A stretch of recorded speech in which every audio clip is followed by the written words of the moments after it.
and a very warm welcome to you all, wherever you are, to today's edition, Episode 8 of Lockdown SK 2.0, the original interactive self-isolation talk show, broadcasting to you live from our micro streaming studio here on the beautiful island of Corfu in sunny Greece. And as you know, we go out live on Facebook and YouTube. Should you like what you see or hear, please like us, follow us and share us on Facebook, or if you're watching us on YouTube, please subscribe to our channel. And of course, if you're feeling in a generous mood, why not make a donation to help offset the exorbitant running costs? To do that, please log on to our website www.studiokirkra.com or else www.kirkra.live.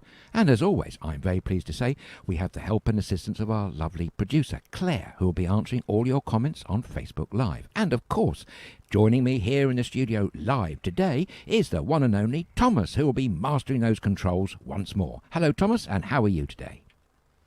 Hello, Adrian. Hello, everybody. Thank you for tuning back in. We are back. Sorry, we had a couple of days off. It was you were ill, sir. It was. I was ill. I wasn't feeling very well and happy. I mean, still happy. You know, still I'm always happy. happy. You know, but don't worry. It was but it was food poisoning. It was a dodgy burger, guys. Let's be honest. Oh, I can't believe that one. No, and really I knew it was going to spell trouble when you were telling me about it. Yeah, I know. Yeah, it I had was that funny feeling. It's no. I agree. I spoke with you about you it did, quickly. Yes, and you knew on Saturday, and I said, mate, you know something had gone wrong. You'd made the wrong choice in yeah, it. Yeah, exactly. So it was really know. so. You always know, don't you? And yeah, of course. Food poisoning is a very nasty thing, but at least it not anything else. So welcome back, Thomas. I'm glad you're back in fighting form. Of course. But it was a scary moment, and we're gonna talk about it in the show. Yes, yeah.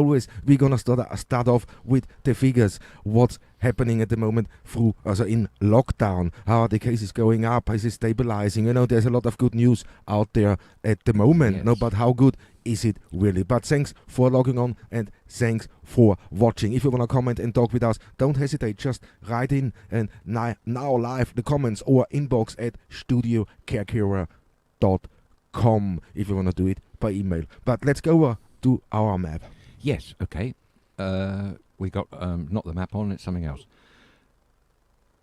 Any minute now, that's the Bing That's map. better, isn't it? Yes, that's a lot better, yes. Thank heavens for that. Anyway, so, yes. Have a look. And the latest figures in Greece. I mean, you got some of the figures there over there. And I have. Is it concerning? Is it good now, or? I don't think it's particularly brilliant. It's middle of the road. We've had recent days. We've been having 2,000 to 3,000 cases. Greece in the last 24 hours reported, this is yesterday, of course, reported 2,422 new cases with 63 deaths. And Thessaloniki again tops the list with 595. Athens close behind on 513. Crete 37 new cases and Corfu 15. Total deaths in Greece are now running at 1,228. So it's down a bit from the 3,000s, but it's still far too high. Yeah. We learnt, didn't we, in the last 24 hours that the Greek government are going to be making a decision shortly about either extending the lockdown or any other further measures they may have to bring in. But I do think we need probably wait another week to see the effectiveness of this current lockdown 2.0. Yeah, I mean, there's a lot of talk going on. No, I mean, the couple of days we had off now, no, so we were forced to go off. When I just have a look, sorry, I had a couple of problems with the software here, but here, United Kingdom, when we go, yes, 20,051. That's the latest I got over here. Okay, right, yes, that's the daily number of cases. Yeah. Their total at the moment is a staggering 1,410,732 with over 52,745 deaths.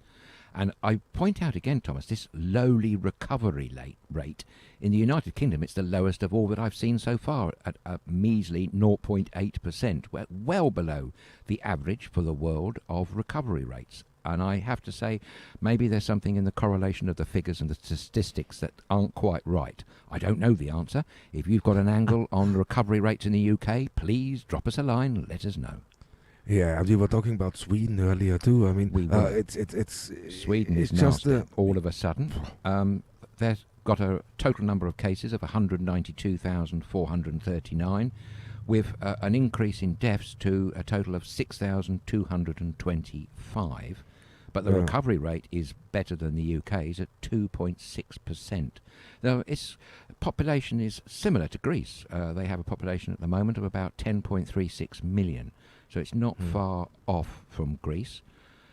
But the figures are going up, and that was disturbing. Okay, I was ill, I was laying, and there was, the anxiety now. Let's not talk COVID anxiety. Yes, you're getting these figures delivered, and you look on a daily basis, it's over 2,000 again, it's close to 3,000 again, just here in Greece. No, okay, we got 7 new cases on Corfu, we got 8 new cases on Corfu, and that's all.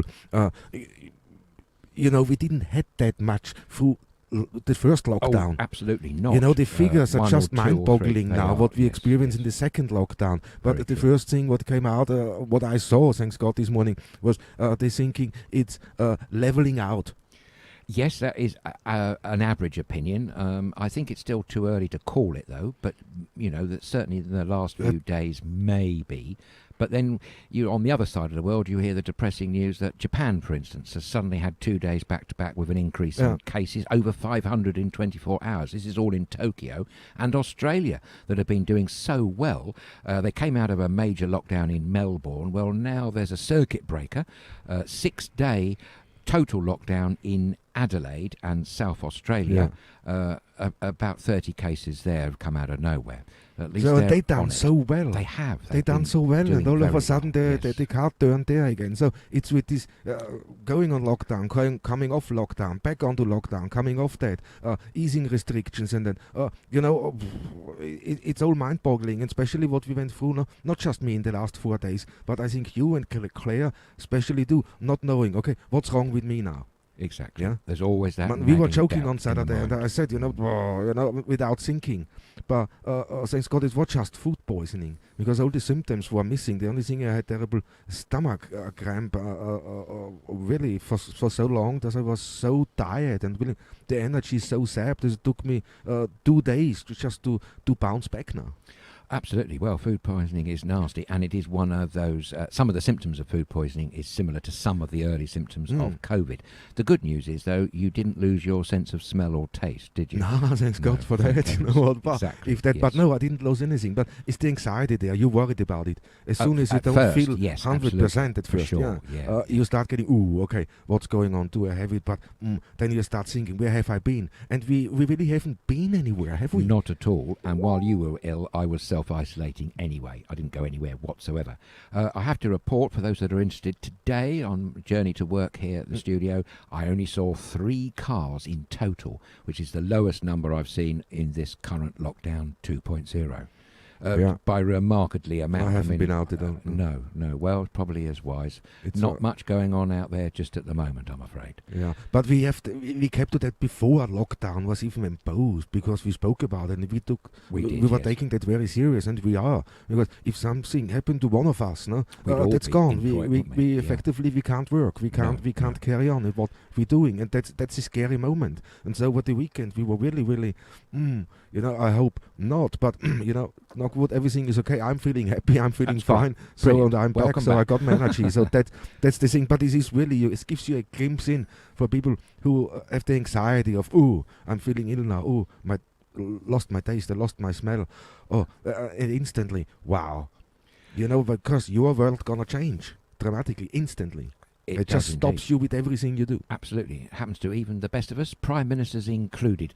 As well as Mr. Johnson, and the UK Prime Minister, I heard today that the lady that we often mention here, the chief of the UK Test and Trace organisation, Baroness Dido Harding, she's now having to self-isolate because some of her close friends have been tested positive for COVID-19. What I didn't realise when I was talking about her last week, Thomas, is that she's married to a Conservative MP, would you believe?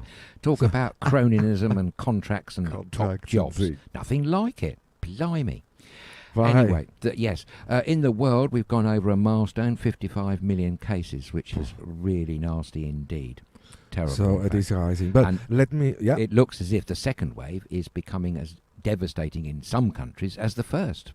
For definitely, if not even more. It looks that way. Definitely Totally in some much. countries, yeah. Some countries really. And let me go over and say hello to everybody who tuned in. So first off, we got a question again for this show, and today's question is: how confident are you with COVID-19 information in the media? We, very confident, moderate degree of confidence, or not confident at all. And very confident 7%, moderate degree of confidence 47%, and not confident at all 47%. So that's how it stays at the moment. I have to say, I'm not at all surprised by those figures. They are kind of roughly what I had in my head that they might be. We'll see how they go during the course of the program. Cool. Yeah, let's see how they gonna change. But while I'm on there and just reading, I say hello to so many who wrote in and said hello. Hey guys, Elaine is saying good afternoon and welcome back. Thank you very much. Lorraine Smith is saying hi from a dismal Bumpy. Glad you are all well. Hi, Lorraine. Yeah, Margaret Johnson, hi, hope everybody okay now. Welcome back.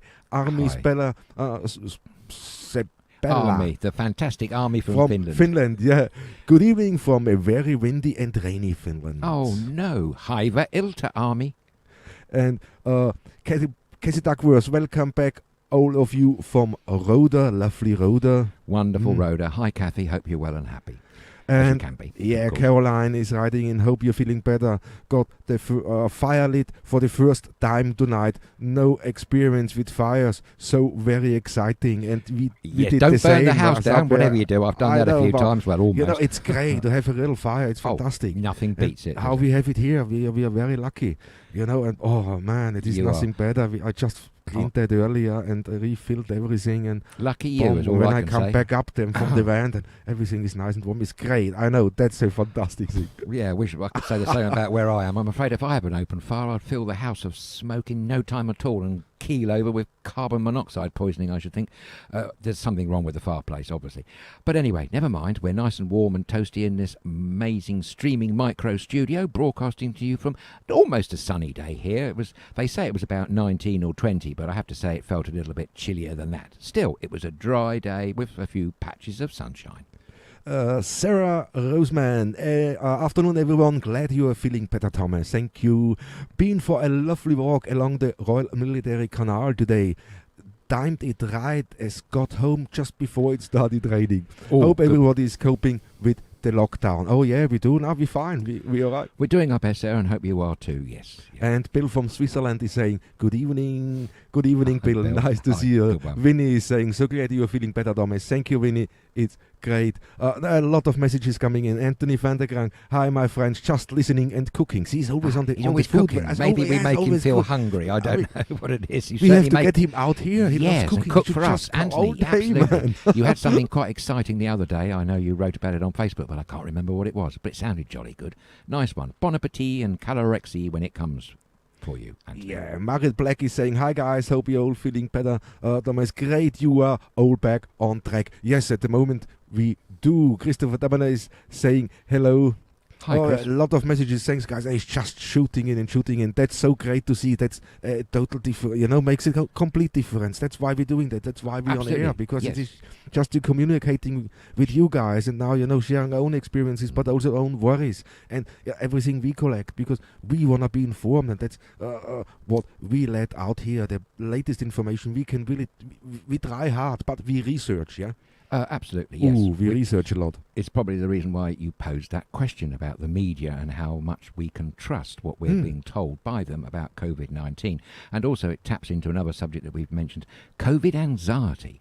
Because I dare say all of us across the globe in some way or other that are aware of this wretched pandemic, COVID-19, are anxious. They've got to be anxious about something, if not the actual disease itself or their health or the health of loved ones, their own economic situation, which of course is diabolical for most people around the world.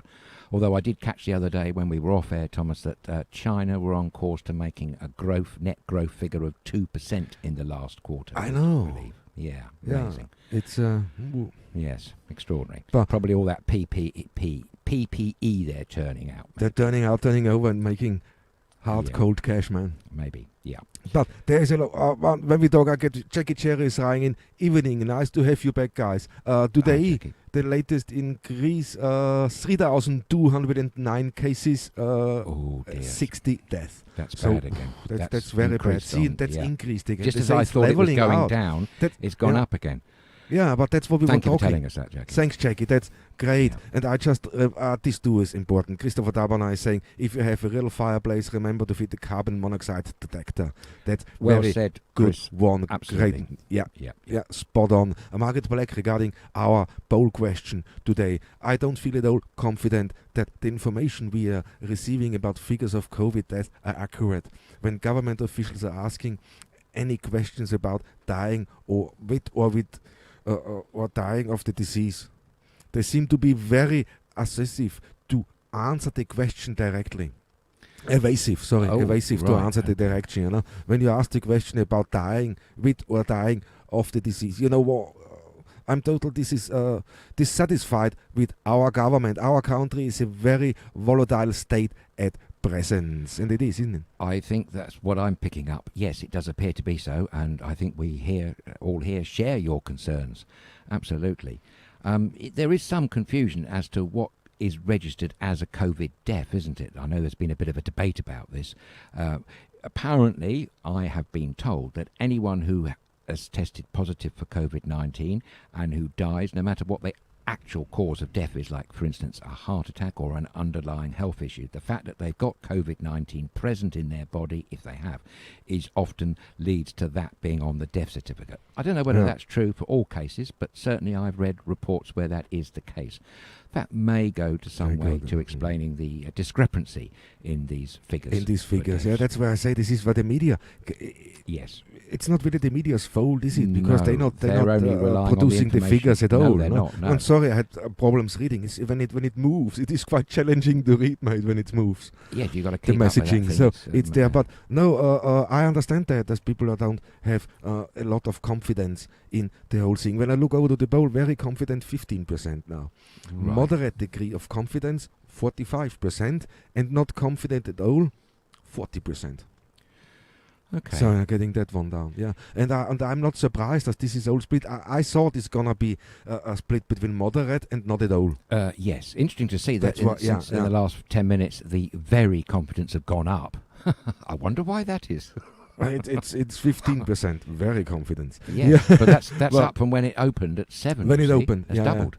Strange. So interesting. We're gonna see. It's interesting, and I'm gonna see what's going on there. But talking about that whole thing now of COVID, 3,000 cases. Where is it now? 3,209 cases. That must be one of the highest. And we just wanted records. to talk. They're all having hope because it looks like it's leveling out. That doesn't look like it's leveling out. No, we got to get rid of that theory. We're a bit premature on that. We thought it might be a bit premature, and that figure that we've just had in, fresh off the press from Jackie, proves it. It's too, exactly. We can't say that it's leveling off at all. It's gone up. Yeah, and that was not just increased what they reported that today. That was in other countries too. Oh, we think it's leveling out. We think it's coming down. And then the next thing what you get, they're trying really to bring good news. Have you noticed that in the last week? Well, you can't blame them for that, of course. But then but then the other side of the coin is you don't want to give false hope, because then that makes the problem far worse, I think. So you've got to be realistic. At the same time, try and get as much accurate information as possible. And as we keep reminding everybody, that's much more difficult than it may sound. Actually, most of these world figures only go through a set number of hands, and it's all compiled by the private university in the United States, the Johns Hopkins University, which supplies it's a great university, isn't it? Absolutely. Yeah. Which supplies your Bing map, Thomas, and also the other COVID-19.live site. That was the one that was set up before the pandemic which is always a bit surprising. But in Italy, they said that they are pinpointing the virus back to September last year.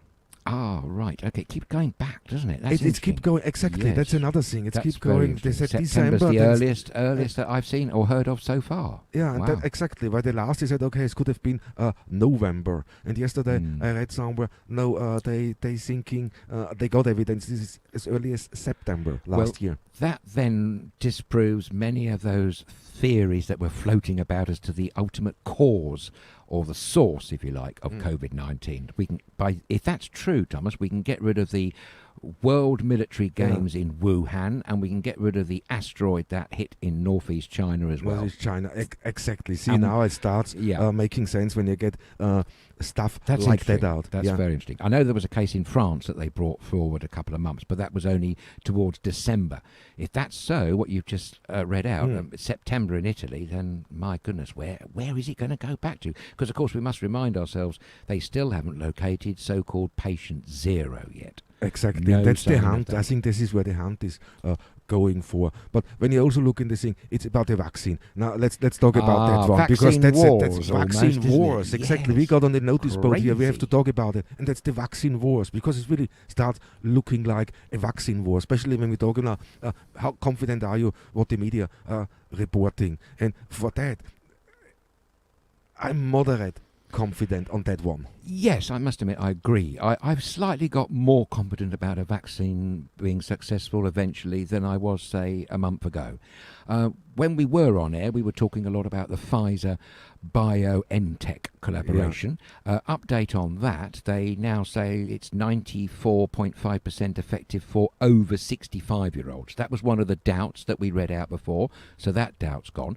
Since we've been off air, there's been a couple of other developments, actually more than a couple.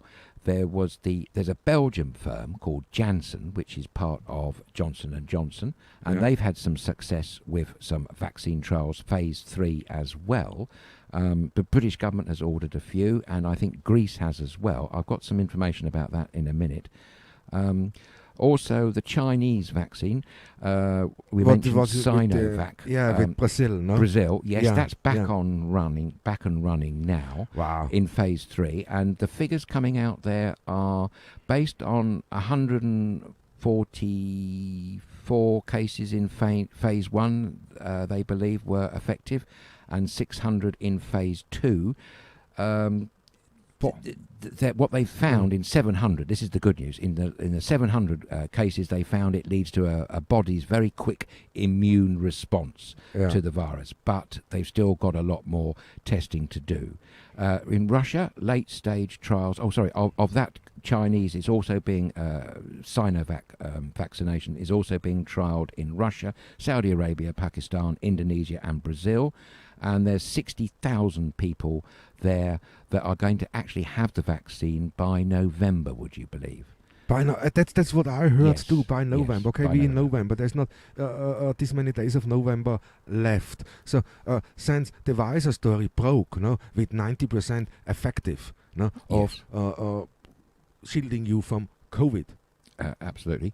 That was very good, and that still holds, but there are still another few tests going on with the Pfizer. Yeah, but then the Americans came out and said, with another one. 95%. Yeah, we are here, they're now 95%. That was the one that Dr. Fauci was talking about from Moderna, big American firm. That yes, one. And they've got 95% effective. But it's the same again when you look into the figures, what they released so far, what they leaning their whole study on. It's, again, only a handful of cases where they have the research together. That's very true. From this over 30,000 in the US. In the US from this trial. There's again only a figure of 90 where they have the research data. That's exactly right, which is so exactly it's like the same as the Pfizer. Is the same story for the first thing, Pfizer. Absolutely. Of the 30,000 that were on trial with the Moderna, vaccine in America, 15,000 of those were given 2 doses, 4 weeks apart, and the other 15,000 the placebo. Would you believe?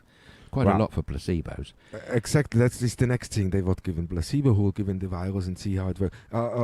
It's all a little bit, I don't know, and then 95%. Ours is 95%. Only so, but Pfizer countered with another story they broke today, is that theirs is 94% successful in over 65. In over 65. That's right. Yeah. I mean, hello. Yes, but they're still ongoing with certain other things there. Don't get me wrong. I think it's good news when this is all thing. But I only hope that's all true, and that's not just a market war what developed at the moment. That's my biggest concern. Could well be. Going back to the Moderna, the good news is there you don't have to store at minus 70 or 80. It can be done at minus 20, and that means it lasts for I think 2 weeks it lasts for in a normal fridge. No, 6 months. It lasts 6 months, the up to Moderna, 6 yeah. months. Yes, the Moderna That's the one. thing. There's a normal fridge can start, so that makes the whole vaccine more plausible for distribution. Absolutely. America has already ordered 20 million doses, would you believe? The UK has ordered 5 million doses. That will do 2.5 million people, but that's not going to be arriving until spring 2021. Yeah, here's a good question coming in from the lane. Does anybody have any idea of the effectiveness rate of vaccines for other viruses like flu? No, but that flu, would be okay. It's That would be a very good question. Very good Flu question. is not particularly 100% at all, as we all know. No, so I but think, what is the percentage there from the flu an average one? injections? I don't know. I seem to have in my head 80 to 90%. Ooh. Reading from past studies. Things. Yeah, Yes, I thought so. It's around 80 to 90%. Yeah. That's why this throws me here now with the COVID 90, 94%, 95%. Ooh, but then They sound high, don't they? Yes, only because I think they all pushed. When I look here now, Bill is saying Switzerland, new numbers, also new cases today, 6,114. Oh, Bill. Yeah, but the 15-minute test is here, and most people don't know they have it. That's a very good point. We were saying that earlier on, weren't we, But Thomas? you know what they Thank you for telling us that, Thanks, Bill. that's a great thing. But you know that's what I'm talking about now. 6,114 new cases in Switzerland. That's a now the heck pharmaceutical of a lot. companies, this is a lot. Yeah. But are they riding now on that wave and say, you know what? Now the panic starts setting in because we haven't all seen that many cases arise like that in the daily numbers. Were 2 months ago unthinkable. If you would have said this to somebody 2 months ago, I think most of them would have laughed at you. Yeah. Greece around the 3,000. Never, maybe a few hundred. That's it. That I think would have been the response 2 months ago. And now we're all getting really scared in to the whole thing because now the testing starts too. On top of that. Yeah. So we don't know if we have it or not. So that test, there's people out there, and I was reading that, who are worried of taking the test. And the reason being is because if they take the test, if they find out they are positive now, their whole life has to go on hold. And if that happens, they done. They finished. Well, yes, but then if they don't, what's the alternative? Everybody should follow instructions, and if you've got a positive test, you must self-isolate.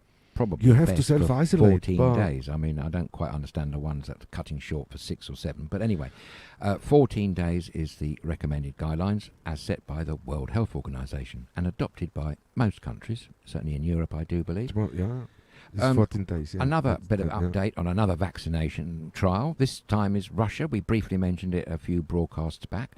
That one is called, and I like the name of this, it's the Sputnik 5 vaccine. And this apparently has a 92% effective rate. It's going through phase 3 trials at the moment, and they're being conducted in Belarus, India, United Arab Emirates, and Venezuela. But they've only got the data from 20 cases, Thomas, would you believe, out of 16,000 in the trial. That's what I say. This is all the others too.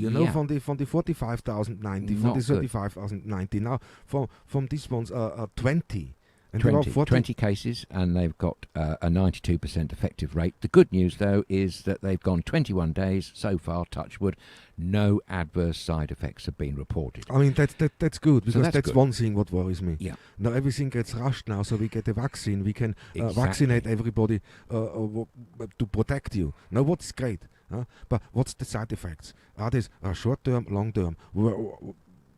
We don't know enough. We're getting told things, but not explained in a proper way, I think. I think this needs to be explained more. Yes, the data simply isn't completely there, and we're being very premature to say all this, but we're saying it to keep you up to date, as much information that we've got, with these warning caveats, of course. Yeah. There's no silver bullet out there just at the moment, I'm afraid to say. No, not at all. I can't see anything. We hope. Of course we hope. That's the only thing we have now is hope. Hope's most important. It comes after that weekend. A few things in my head change too, because being faced with the fact, are you positive or negative? It's heavy contracted. It's a big step, man. It's you. Excuse me. It is indeed, yes. So, but here David Osman is writing and saying it was reported yesterday that the number of total UK deaths this year is 70,000.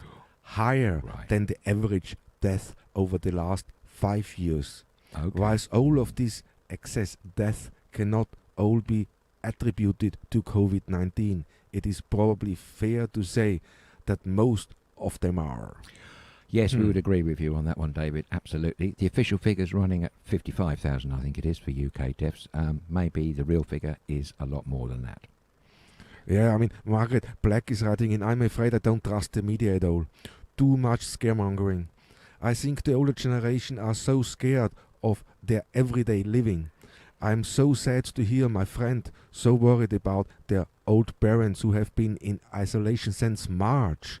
My own 99-year-old mother being one of them. Ooh. There is nothing to give them any hope to outlive their precious years they have left of freedom to enjoy life. That's a very poignant point there. But, yeah. Very serious point. How sad as well. They've had a fantastic life. I mean, to get to 99 is an amazing achievement in itself. And yes, you're quite right. It's not the way you want to spend those last precious few years that you've got. I mean, you never know. You might reach the record. I think the oldest person in the world currently 117, a lady in Japan, I do believe. So let's hope your relative can do another 10 years or 10 years plus or more. Maybe the pressure is to try to find ways to make her happy in some small way if you can. Of course, that's easier said than done. It's a thing. Man, let me go. It spreads everywhere. I saw this yesterday. I saw a small documentary regarding, and this was on the BBC. When you look on the BBC website, you should find it about the Amazon. Yeah, about the indigenous people on the Amazon now. What they have. They struggle with the COVID. Yes, they horrific, really have a big struggle with the COVID and how they prevent. And prevention of one of the indigenous villages locked off completely. They do all the right things. Right, yeah. Even the river, they even block the river off. But they can, technology, and somebody has a mobile phone there, and they phoning for the shopping, they phoning for the things what they need. But all the remote villages are really containing themselves, and they have a really high infectious rate of over 90%. Oh, that's 90%. Yeah. I mean, Western diseases have always decimated these precious tribes for the last 100 years or more. Flu, something similar like flu or even diarrhea can decimate a tribe. But Brazil had a lot of media interest early days, didn't it, when the President Bolsonaro would not accept that there was this dreadful COVID-19 pandemic, and nowhere near enough measures were put in place to try to protect the indigenous people. With the vaccine, this would be now great. But here, Jackie Cherry is saying, it bothers me that the vaccine hasn't been tested enough. No, quite. It's still early days, and there's still a lot of testing more to do. One thing that I didn't realise until very recently, that the other vaccination trial that we heard a lot about in early days, that's the AstraZeneca Oxford University one, coming out of the United Kingdom but being tested around the world. It was temporarily stopped a few weeks back because there were some adverse reactions. Then it got started again. What I didn't realise, though, Thomas, was that it was all only being, up to this point, I hope it changes, obviously, but up to this point it's only ever been tested on chimpanzees, would you believe? As far as I understand, no, I'm not. As far as I understand, all the other trials are tested on human beings. Yeah. Unless someone out there has got any information to the contrary. I definitely read that from two very reputable news organisations the other day. There are still no results on that trial going on from AstraZeneca at the moment, I have to say. One bit of good news, though, about vaccination distribution. I've heard from Greece that they have ordered 12.5 million vaccinations, which equates to 2 per person, and they're going to be distributing them, not just yet, well, of course, we're probably looking at next year, 2021, from 1,018 vaccination centres that they're going to create throughout the whole of Greece. So that's one little bit of positive news. At least they are gearing up to the vaccine distribution. But of course, distribution is equally as daunting a task, I should think, as actually finding these vaccinations in the first place. I mean, here's a perfect example of how important it is for people to collaborate together. Without total collaboration, we're never going to get the rollout of a successful vaccine. And when you think that's so what I many mean with people the in news. world, That's what I mean with they have to show the people more. They have to include the people I more. They think have to so talk too, with the people yes, more. The yeah. communication is very crucial in this stage. Yeah. And at the moment, I don't see anything of communication. You know what I mean? It's I not do. coming out. It's I not agree. there. No, I agree. It's only, let's make them happy. And the headlines they're putting nowadays on give you a complete different impression. You read the headline and you know, it's completely different. You can pick up the meaning completely different. It was written inside the article. And that disturbs me in the most of all the news, everything we hear. Yes. So it is. You can't take anything as 100% red. We're still in challenging times, and there's still a lot about this virus that isn't known exclusively or extensively by scientists. I mean, they're going to be successful in the end of the day. Yeah, I think we can see yes, that. I think they're so going too, in the right yes. direction. It's Definitely. Everything what's happening now, I think, is just prematurely and has to do with our economy. Yes, as simple as interesting point. that. I'm glad you said that, because I mean that was crazy, wasn't it? On the Monday that they released the 95% success rate from the Pfizer BioNTech vaccine, their share price went up 19%. 19% on that one day, and then shares around the globe shot up substantially as well, mind you, from perhaps a lower base. But looking at the figures, stock exchanges around the world at the moment, they are on really quite good high levels, I have to say. Certainly the FTSE in London and the Dow and the Nasdaq and since the S&P that in news America. broke, they all think in the spring we're back to normal and everything is all right. I don't know. I mean, there I can talk with you quickly about what I saw in the Greek news. When I watch Greek television a little bit, what I pick up there, what their plans is, their plans are now for the future now. And we going on with the lockdown. What they're talking at the moment is to end or ease that lockdown on the 15th of December. Here in Greece. Right. To have some easing of the lockdown so we can get through with that Christmas and New Year thing. But go imposing it back on the 10th of January. Ooh. And there we're talking then until April. Good grief. Yeah. And then somewhere in May, they want to ease that again. And I think, you know, I wrote that here from somebody that Easter next year is a month later. Okay. 2020 than it is in the United Kingdom. Yeah. Right. So they balance this. But when I heard it yesterday, on the 15th of December, we eased that. So get this business, get this Christmas thing. I think it's the travel, it's to the families and everything.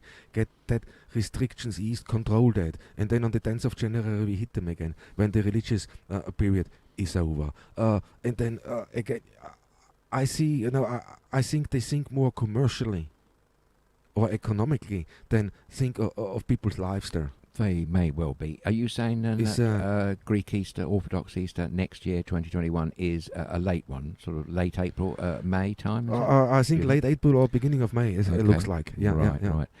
And then maybe they'll be gearing down again for the summer I saw season, something. Then from the 10th of January, they're talking about locking down again until April. Okay. So end of April, and then open beginning of May. So you see the thing. They try to I don't know how to say now, but they really try to organize it. When do we lock down? When do we ease? When do lock down? When do we ease? I mean, with the figures we having at the moment, we seeing at the moment. No, over 6,000 in Switzerland. That's over 3,000 in Greece today again. Yeah. Wow. No, my country, Austria, they're seeing in the thousands, and it's crazy. You know what? Talking about easing in that stage, that's premature too. Yes, well, we've seen this in many know. countries, haven't we, across the world, that there's premature breaking of lockdowns. We should remind everybody that the current Greek lockdown 2.0 is due to come to an end on the 30th of this month, November. Yeah. But it's highly likely that it will be extended. Does they extend? I think so. When they again over 3,000 cases here, so they can't do much else, can they, really? No. I mean, first lockdown was for much, much less. First lockdown was really there. They were taking it serious. Yeah. So what changed? That's my question now. What changed? Why are they okay? Yes, they're taking it serious. They're locking down and they're getting more and more concerned. Yeah, but at the same time, they're also giving news out of let's easing, especially for Christmas. Yes, and the other concern they've got is in North Greece, they're very under pressure with ICU beds. In some places, they are completely at full capacity, which definitely was not the case back in March, April, May time. No, far away. Yeah, They far over that. Margaret Black is saying thank you for that one. The 2nd of May is Greek Easter next year. See, it all falls into this thing. Thank you, Margaret. Yes, but see. it's another question on you. I heard this yesterday on the Greek news. You know how many patients?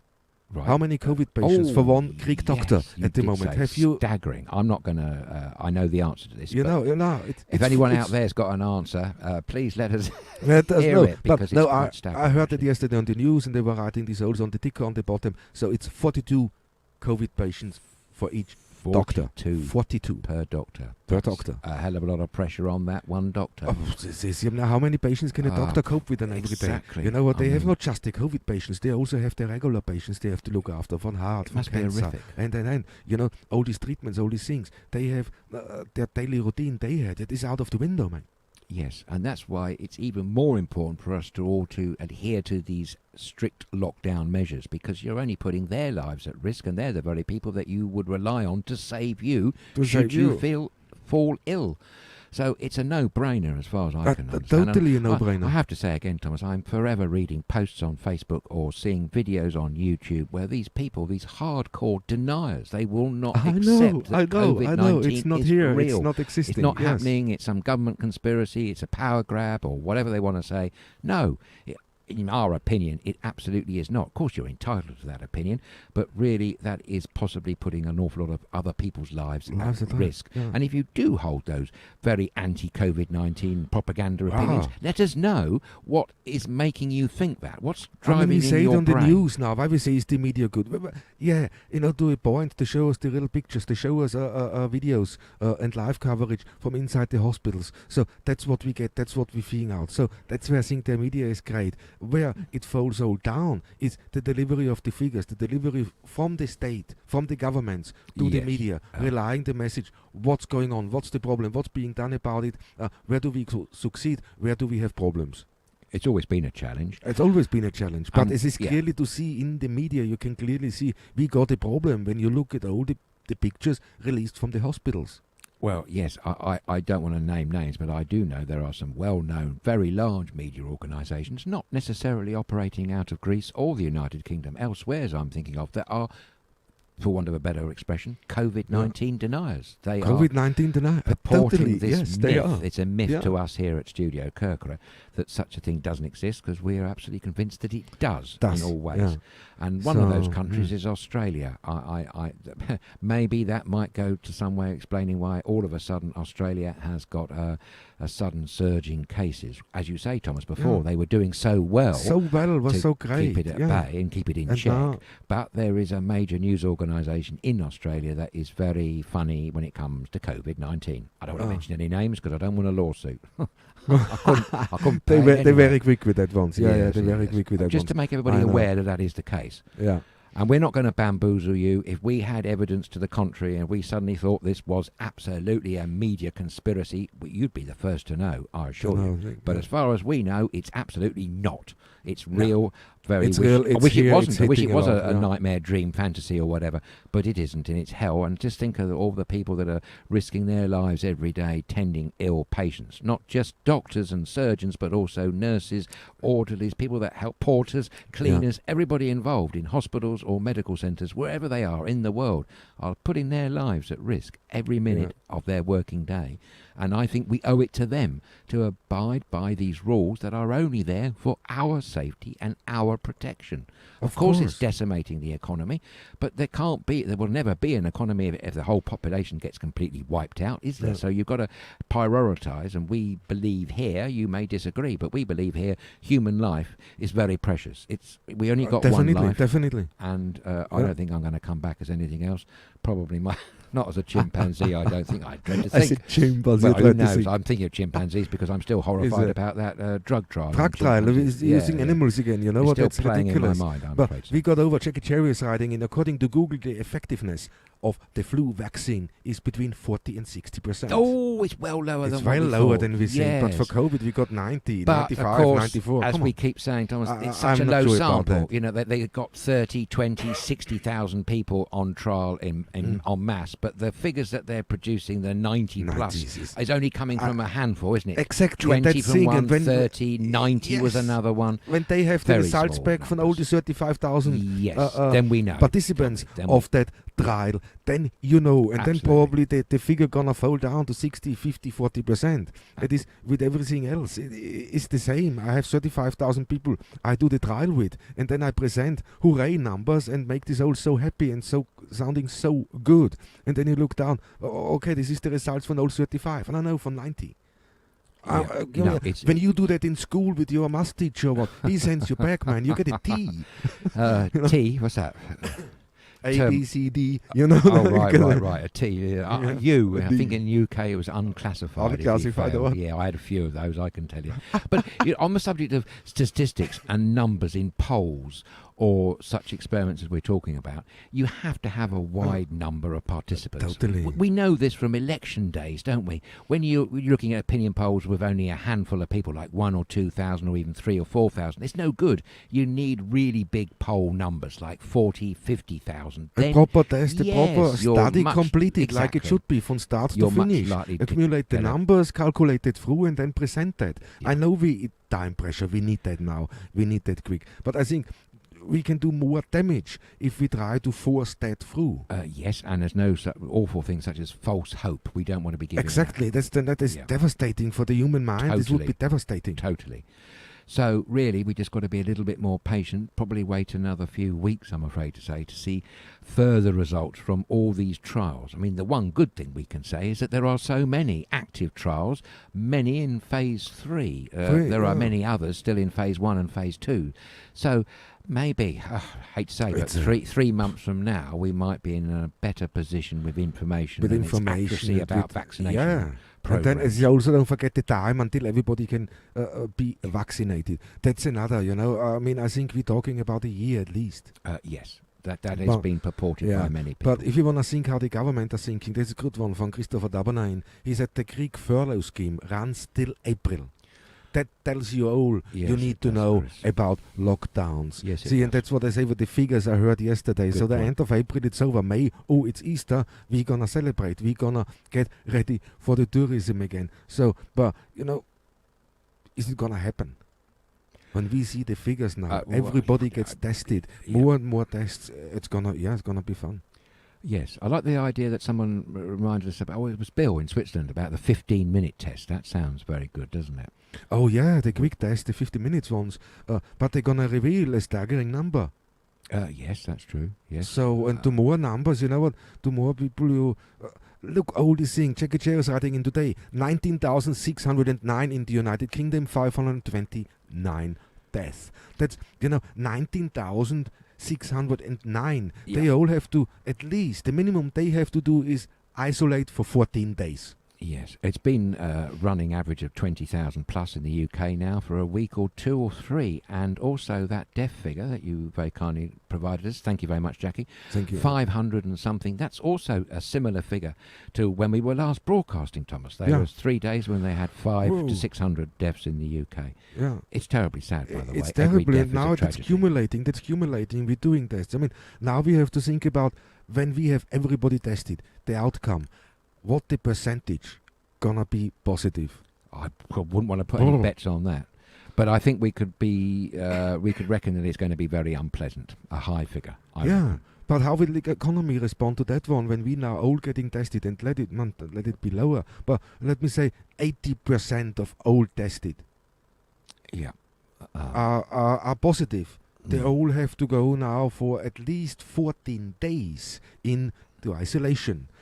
Some of these numbers gonna be hospitalized. Some of them gonna see symptoms and develop symptoms. No, others are asymptomatic and don't have anything. But for 14 days, they have to go all away.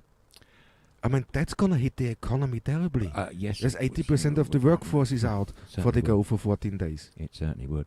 Disruption of that one, so that yes, I mean the economy is going to be extremely bumpy for the next goodness knows how many years, and particularly this year and next year, no question about that. That was something that the World Health Organization highlighted very early on in the pandemic, about the unknown numbers of asymptomatic cases. Recent times, they were speculating that it was way over 50% of the population. Way over. Way over, possibly up to that's your figure heavy. of 80. It's heavy. very heavy indeed, Thomas, yes. And they're still finding out on an almost daily basis new effects that COVID-19 can have on certain patients, because it's not just a set number of symptoms or diagnostic problems. The range of problems that illnesses or facts of illness that these patients are experiencing are growing. There's growing numbers of problems. I mean, organ failure is becoming one that we mentioned. Central nervous system. Central nervous system getting over. Heart failure they have in there. So pneumonia is anyway the big one. Yes. Now, when they're suffocating slowly, that's very, very bad. But the organs can shut down. It can really that's grab what's you. happening. Yeah. And then they're worried because if you have it once and you get rid of it, but your immune system is took a hit. Yes, it took a huge hit. Yeah, and the more you get it, and you get it then again, it's get another hit. So we need that vaccine, yeah. Well, absolutely. Many more than one vaccine, I dare say, might find out that one vaccine works for better from one group of people to another, because it does seem to have some genetic basis. We keep hearing about people who are of ethnic minority, black community, Asian community, seem to be at least 200% more affected by it than the so-called white population. But on the subject of colour, I'm dirty white and proud of it. There's no colour here. I hate these terms, but we have to use something to describe different people, because all people are wonderful. We all have special gifts, and we should all jolly well get along one with another. That's my we should opinion. enjoy the gift of multiculturalism. Absolutely, because it brings so much. Yes. Yeah, of course it brings Otherwise, so much. I mean, the world could be so beautiful, man. Well, it is, but it could be even more beautiful. Even better. Yes, absolutely. Totally. Yeah, Margaret Black is commenting and saying, who knows, guys, everything changes so quickly. We have no option but to follow the rules. Christoph, right. Absolutely, it goes on. I mean, Caroline is saying, news article, the other day said Qantas are not planning to fly to Europe or the United States until 2020. 22, sorry. 2022. Oh, thank you very much for that illuminating piece of information, Caroline. We had no idea of that, but that says everything you need to know. I did clock EasyJet, European airline operating out of the UK mostly and across Europe. They have stumbled to the first loss, would you believe, Thomas? 1.27 billion in their 25 history, or last year's, and their flights expected next year at this moment is only going to be about 20% of normal capacity. See, that's why we say we all don't know exactly what's going to happen. We got all this news around. I mean, the poll back, let me say the well.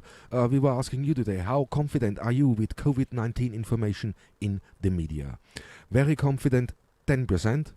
Moderate degree of confidence, 45%, and not confident at all, 45%. Well, the last one's gone up, and the moderately so has roughly stayed the same, but unfortunately the very has taken a tumble. We've lost the increase nearly. Yeah. Interesting. Let me go over here with two things. To Jackie Cherry is becoming a great grandmother, so congratulations to you. That's a great one. Well done. And Tom Giddings is saying, hi everybody, hope are you all safe and well. Hi, yes, Tom. we are. Nice to hear from you. Great, yeah. And Margaret Black, that's a good one. This makes you smile now, mate. She's saying, I actually received a request for me to join a vaccination trial. Really? I declined and gave them the address of the House of Lords. Yes, I'm laughing so at that's that. a good to well, know, they've got plenty of time on their hands at the moment, although they have been a little bit busy with it. Internal markets bill, isn't it, for the Brexit thing? Yes. Good point, though. Well done. Well done, Ed seeing. Xenia is watching. Hi, Hi, Xenia. Xenia. Nice. She said, how many are picking olives? Question mark. There's lots going on. When you look around bars in the area, there's a lot. They have pressed half a ton of olives from 7 trees and got 53 liters of olive oil. Just to throw that in, makes a little bit, That sounds different. great. Yes. Actually, last week where I went, which was only from home to work, there were a lot of olive picking going on. Today, I didn't see any at all. Let's hope they've got the harvest in. It was but I've over seen the a lot of weekend pictures I saw on them, Twitter, people posting from Corfu, and they've had a good harvest, actually. Oh, totally. Yeah, It looks great. Mm, The trees around the house here look fantastic, Great. full with olives. So, gonna be interesting. And when I drive past here to the village of Agios Nikolaos in the south, it's brilliant. I just get that little view into the olive press there. When they get there in the morning. I know the one you mean. Great. Yes, it's quiet. Yes, You can see, you can peep into the little, and you see the olive production going on. It's really nice sight to see. It is indeed, and it is still to this day very important for this island. It was an agricultural-based economy before the tourists arrived here, and I suppose the 50s when it started to take off, particularly in the 60s. But olive oil production has been going on here for 500 years at least.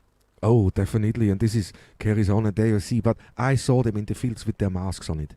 Oh, right. Yeah. Did you? So I saw that, and that made impressive. me very, very happy. Yes, that's good. Christian Williams is writing in and saying, we were due to come to Corfu in August. I'm not confident that we will come unless the vaccine comes in. There is also talk in the UK for another lockdown early in the new year. Yes, welcome aboard, Christian. Nice to hear from you. Yes, that I've heard that as well in the UK. That's what I heard here. 10th of January for Greece. That's why 10th of January. They want to ease that 15th of December, and then go on 10th of February, 10th of January. As to August, I think it's too early to say. Oh no, it's gonna come on. We're gonna know that it's happened this year in June. And I got a comment in. I don't know who commented on that. You're gonna see. She said by June it's gonna be open for tourism here in Corfu again. I'm sure it is. Yeah, June till September, barring any other unforeseen disasters. Yes, it could be. So maybe that flight Christian's trying to book in August will go ahead. Let's hope so. Hey.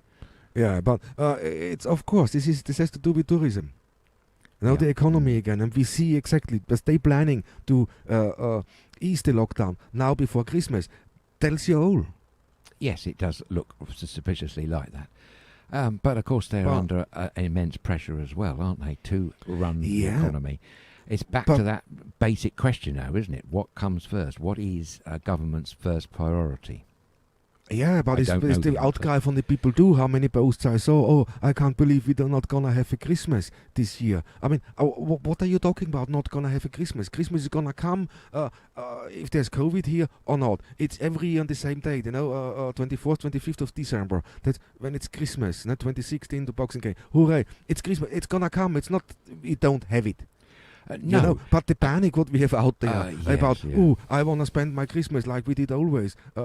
Big bloody tree and lots of presses, lots of shopping, lots of saying, let's celebrate, let's sing. And that's what's going to change this year. Yes, it's not going to be your normal, traditional, standard Christmas, but we've known that from the very beginning of the pandemic, haven't we? And let's also reach out to other viewers who are not of the Christian faith, who don't celebrate Christmas. They've had many festivals in their own religious calendar. They've had to make do under dreadful tight COVID-19 restrictions. The Hindus with Diwali. There's the Jewish community with Yom Kippur that was celebrated not that long ago. And of course the Muslims as well with Ramadan. They've all had to go through their... No, it still goes on. It's just different. That's all it's going to be. Of course, we do understand... I would agree with you there if Christmas would be really religious. But when you look at it, 90% of Christmas is not religious anymore. It has no meaning anymore for people except of commercial commercialism. That's it. Well, the real spirit of Christmas, the real things what should be important in Christmas, that's long gone out the window. And you can see that again with the comments, with the posts you see on social media. What people perspective for them. I mean, of them, it's ridiculous. It's like the world is going down because we can't go out shopping, have all these sales offers and throw each other with senseless things that we don't really presents. need. Exactly. And do it. It's nothing to do with religion anymore. If this is with religion, they respect that. That's gonna go down like it should do. But sadly, it's not. No, I mean It's somehow, I think this is the society today. With this, it's spoiled. It's behaving like Trump, like a spoiled child. Yes, he Because won it's the not election, that a by big the a way. sacrifice. He Come on. tweeted at, I was going to say something else then. He tweeted very early Monday morning, "I've won the election," in block capitals, would you believe? He's not giving way. He hasn't conceded. And the organisation that runs American elections has gone on the record to say that this particular US presidential election has been one of the fairest, safest, free from fraud in living memory. Still, he's not conceding. The important point here we should remind everybody is that the incoming president-elect, Joe Biden, who doesn't officially take up office until the 20th of January 2021, he's not able to get into these important secret briefings. Or, I think the other thing is he's not even able to get onto the planning stage of committees about the vaccination distribution, because they're obviously having to plan for the logistics of such vaccination, should and when it comes available. He's not party to that, and he's said, hasn't he, just recently that did he say 100,000 people could die in the meantime? In the meantime, while Trump's fluffing about totally. not He said doing a lot. Over 100,000 people could die in the meantime if they don't put their foot down now. It's staggering. Going back to Christmas and retail, yes, Oh, I totally take your point. It became ridiculously commercial. Of course, in recent years, the other thing that's suddenly come out of nowhere is so-called Black Friday. That for retailers, it's the next thing. Oh, yes, and this year that's on really the 20, rubbing me off completely. well, I thought it was. That's why I mentioned it. One. It's very toxic. Unbelievable. It's That's toxic, yes, man. it's very toxic. Just in case you want to avoid it, this year it's on the 26th of November, slightly earlier than what I remember. But apparently, according to last year's figures, most retailers who benefited in either Black Friday or Christmas reckon that Black Friday was great for them. But I mean, be warned, guys. You think you're going to get a bargain, but you're not. It's all fake and false. I'm so sick of hearing about this Black Friday, mate. Yes, because I hear that constantly, all year long, every now and then from the big retailer. Oh, we have Black Friday. Really, mate? It's June. Oh, it's July. What's going on? You hear that. Now it comes the time again. Oh, we have Black Friday. Oh, come on. You know what? That something like that should be banned completely for that year, especially from the situation we're in. And Christmas is not cancelled. Christmas gonna go ahead, but it depends what you make out of it. Exactly. No, it's your chance today to have complete different Christmas. Make it Christmas again. What counted back in the old days? They were all about the Christmas spirit. Don't think of yourself, think of others. That's the gift of Christmas, guys.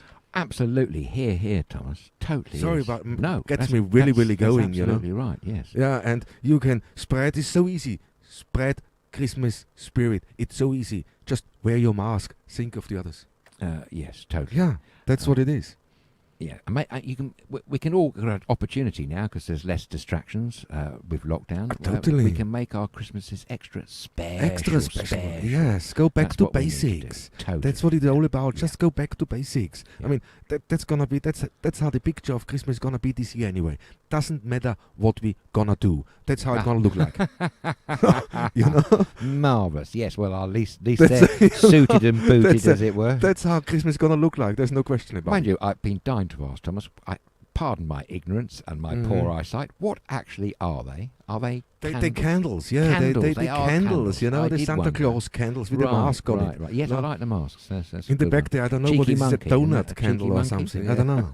Or cheeky monkey. No, that's Anthony van der Krank is the cheeky monkey because that's what his mask looks like. That's a really cheeky monkey. What a fabulous that's Anthony's mask for going out. Oh, See, that's what good teeth you have. Marvellous. I think that's what we got. Yeah, he sent it in. I said, I'm going to show that. Anthony. No question Brilliant, at all. And maybe you could do a selfie selfie with you wearing it out in public. Be nice to see, wouldn't it? I quite like that one. You fancy wearing that, Thomas, do you? Well, I don't know. I don't care as long as it's a mask. I don't care You what's don't care. up front. You all know. right. Do you remember that guy? You ran a series of photographs during lockdown 1.0, and one of those was some guy who had half a coconut on his Half a coconut on his face. and there was another one with an orange. It's a secret. Getting his vitamin C. That's how it goes, but that's how keep them these coming things in, are. guys. We love to see photographs like that. Put a smile on our faces, and by goodness, don't we need a smile or two when we can definitely get one in these dreadful days. Yeah, definitely. So, guys, don't panic and don't get angry with posts like I did, what people post about, oh, I'm going to lose Christmas or what. Just ignore that. Have a fantastic Christmas, because that's really one thing I wanted to talk. And that's all down. I think nowadays most of our society is so spoiled. They don't know when they have it good. And we can say nothing, because I think most of us are grown up in a fantastic time. I think we really had the best for, I don't know, for long.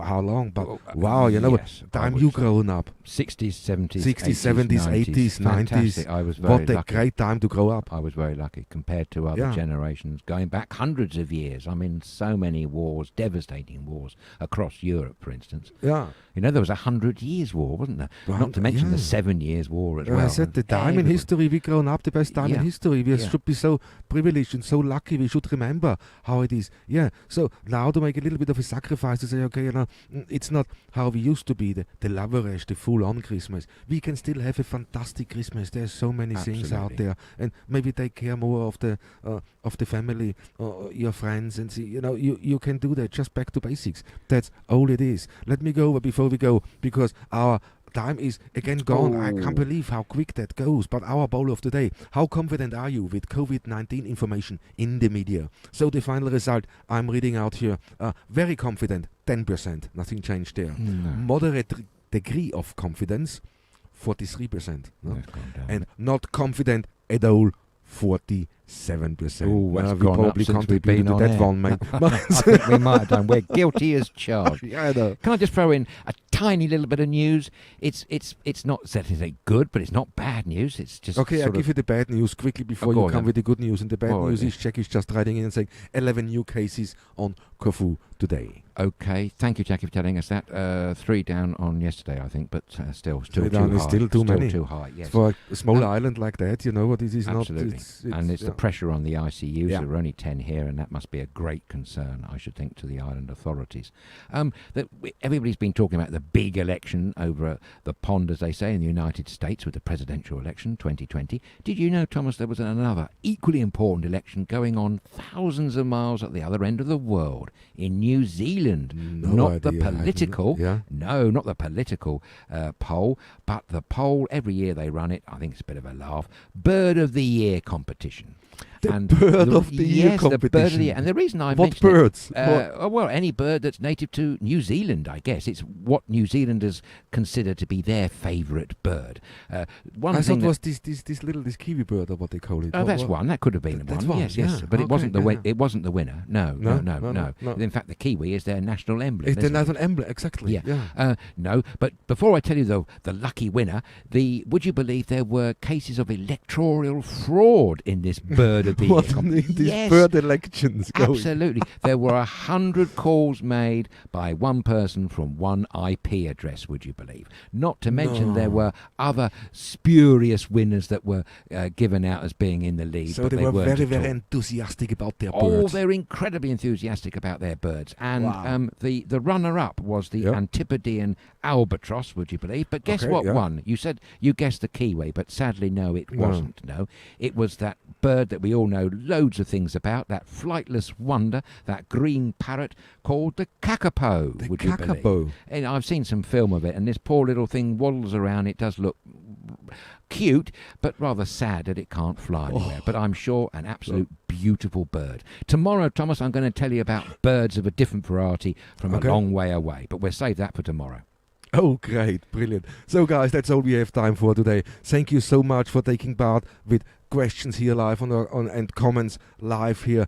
If I missed anything, I'm so sorry. We're going to put it in tomorrow's show. So, we are back with a couple of days off, but all is good. All is back to normal, and we really, really enjoyed that show today, and I hope you enjoyed it too. So, if there's anything you want to let us know about, don't hesitate. Write us an email to inbox@studiokerkera.com.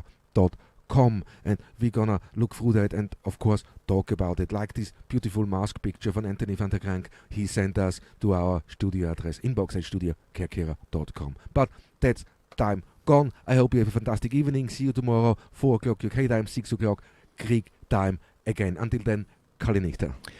Absolutely. And as always, thank you very much indeed for sharing your precious time with us. Stay safe and keep well wherever you are, and enjoy the rest of the day. A very goodbye to you all.